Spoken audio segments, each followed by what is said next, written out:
gotten your degree had when things got difficult because you didn't like the professor. Well, I stopped by to tell you it never was about the professor. Eat the fish and spit out the bones.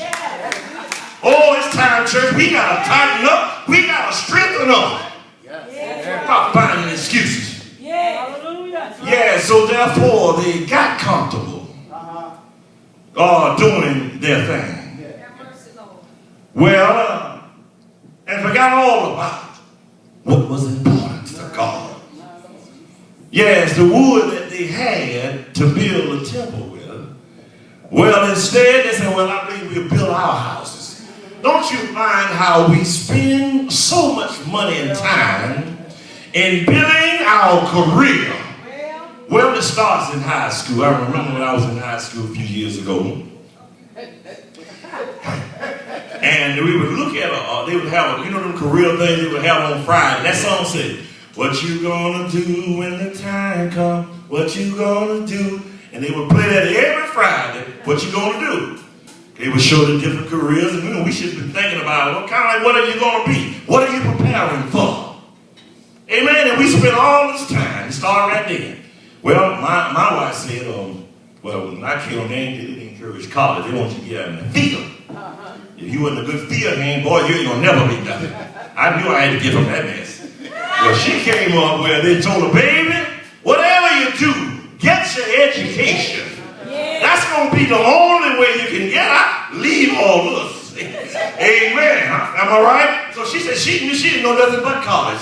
She knew get what's that first degree?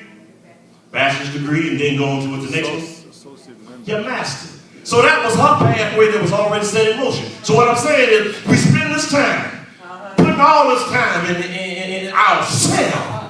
But have you considered your ways? How much time do you really give the Lord? Huh? Is he really first in your life? Do you really love the Lord thy God with all thy soul? God from Zion. But all thy heart and all thy mind. Well, I'm telling y'all, you got to be sold out. We're talking about fully committed. Now, mind you, I want you to know, I do know you don't get there overnight. But it is a journey that you will travel. But the more you understand of putting God first, amen, you got to understand that. Now, look at these folks. So they got comfortable. Sure, they met obstacles. They could not build a house of God like they wanted to at that particular time. Well, they got complacent. They said, well, we'll take this lumber. Instead, we'll build our pound houses. Other words, they were putting, in our day and time, that's what I remember, when you had a brick house, or you had a house.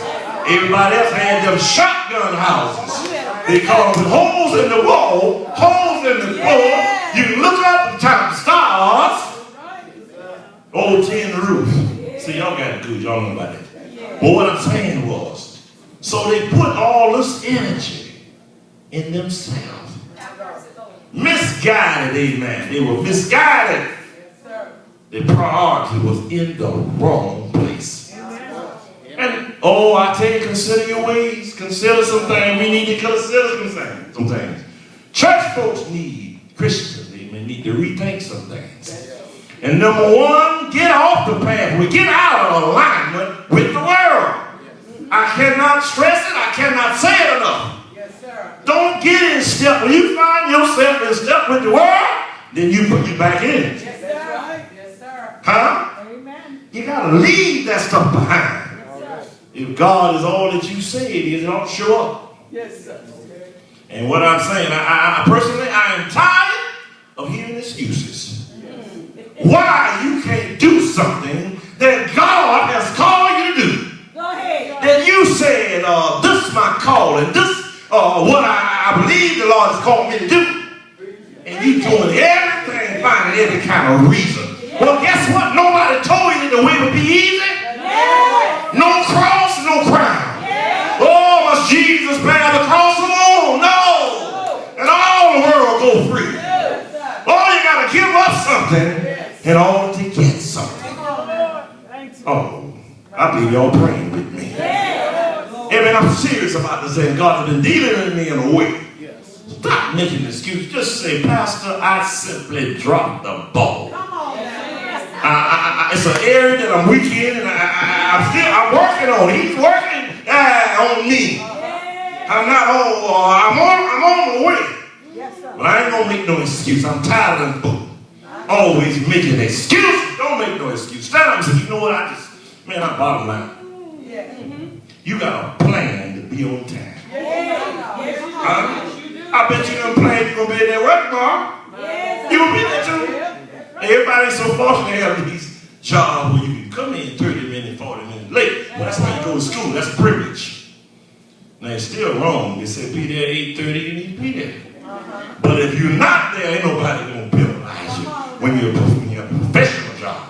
But if you're a clock puncher like I was, you better be there. Because you're going to get dark, and after so many times, they go run all around here, 5 and 7 of them all the time. Amen. After so many, guess what? That counting so many targets turns into an accident. After a while, you're going to be gone. When have you considered some things in your life? Amen. I'll tell you right now, church, we're not going to get through with this, but I'm going to give you a little bit more and I'm going to close it out. Amen. We got to go back to this. So God took me totally off the strip. Amen. So now we find God sends what? Haggai. Prophet alone to do what? To encourage. But guess who he was talking to first? The leaders. Go back and read it. Yes, he talked to the leaders first. Guess what? The people possibly wouldn't have gone so far off track had the leader, opposite leader, what? Off track too. They lost focus for a period of time themselves. So if your leader go off AWOL, well, guess what? When you open that gate, them sheep will go out. And especially if you ain't feeding them nothing. Grass over here dry. Huh? They see green grass, at least what looks like to be green. They march right on out. Guess what? The devil can come to hide and come around and come on, y'all follow me. Take it right over there and slaughter every last one. Take it right to the mountain. Know the wolf sitting there and look, all right, did they get them? And what did the devil come to do? The big three. Hallelujah. We ain't gonna never leave that. You got to keep focus on that. Now, you must consider some things. Well, they had started something, and they did not finish. Well, I'm going to tell you something. Be careful what you say. When you say the Lord told me, when you say the Lord has ordained certain things, and I know without a shadow of a doubt that the Lord told me this. I'm telling you now, God ain't confused. You might get confused about what you thought you heard. But it's clear, be careful. Because once you start something, God is looking for you what?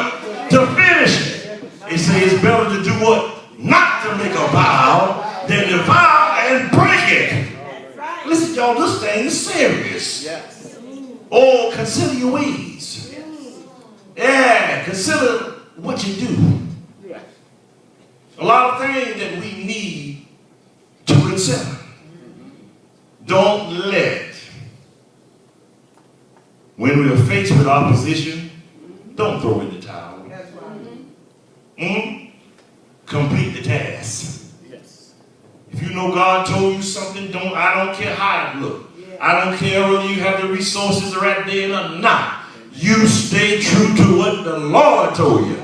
Because God told you, if he gave you a vision, he's going to make provision.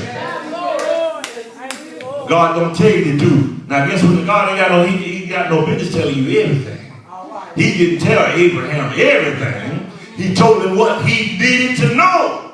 So Abraham, get up your loins and move out. And start walking. And the world would say, that's mighty crazy. Got all the water in the holes down here, everything good. You want to leave here and look like you're going away, nothing but a bunch of dust.